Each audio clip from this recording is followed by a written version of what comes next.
खुशबू की कीमत। सालों पहले एक भिखारी भूख से तड़प रहा था। अपनी भूख मिटाने के लिए आते जाते लोगों से खाने के लिए कुछ मांग रहा था। तभी उसे किसी व्यक्ति ने रोटी दी। अब भिखारी रोटी के साथ सब्जी भी मिल जाए तो अच्छा होगा, ऐसा सोचकर आसपास ढूंढने लगता है। तो तभी उसे एक पंडाल दिखता है। वो पंडाल के पास पहुंचता है। पंडाल के मालिक से थोड़ी सब्जी मांगता है, मगर भिखारी को देखते ही गुस्से से पंडाल का मालिक आग बबूला हो जाता है। उसको धक्के मार मार के भगा देता है। लेकिन दुखी भिखारी किसी तरह मालिक की नजरों से बचते हुए पंडाल में फिर से चला जाता है।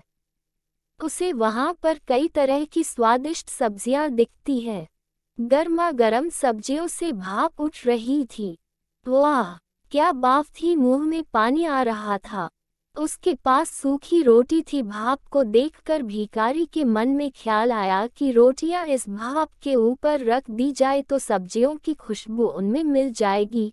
फिर रोटी में भी सब्जी का स्वाद आ जाएगा और फिर सब्जी की जरूरत ही नहीं पड़ेगी। ये सब सोचते हुए भिखारी रोटी के ऊपर सब्जी डालने के बजाय उन्हें सब्जी से निकलने वाली भाप के ऊपर रख देता है।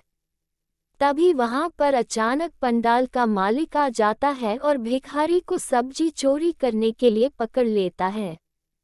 भिखारी उसे बहुत बार बोलता है, मैंने चोरी नहीं करी, मैंने सब्जी को हाथ भी नहीं लगाया, मैं सिर्फ सब्जी की खुशबू ले रहा था। पर पंडाल के मालिक ने उसकी एक भी बात नहीं सुनी। मालिक भिखारी को धमकाते हुए बोला, अगर तुमने खुशबू ही ली है तो तुम्हें वो खुशबू की भी कीमत चुकानी पड़ेगी।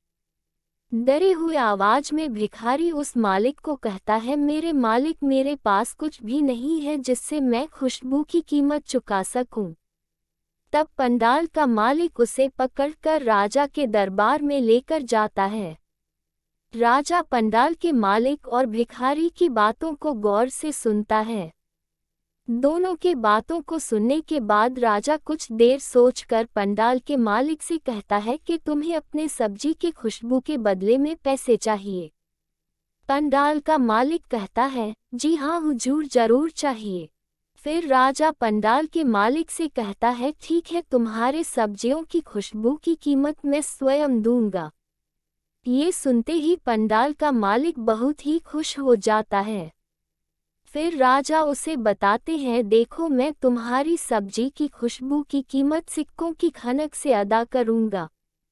इतना कहते ही राजा अपने कुछ सिक्के निकालते हैं और दोनों हाथों में लेकर खनखनाने लगते हैं और फिर उन सिक्कों को दोबारा अपने जेब में डाल देते हैं।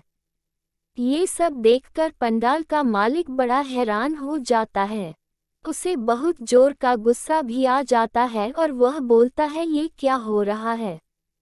राजा उसे जवाब देते हैं, तुम्हारी सब्जी की खुशबू इस भिखारी ने ली थी, इसी वजह से मैंने तुम्हें सिक्कों की खनक सुना दी। अगर इस भिखारी ने सब्जी ली होती तो मैं तुम्हें सिक्के जरूर देता, पर उसने खुशबू ली इसलिए मैंने तुम्हें खनखनाहट दी।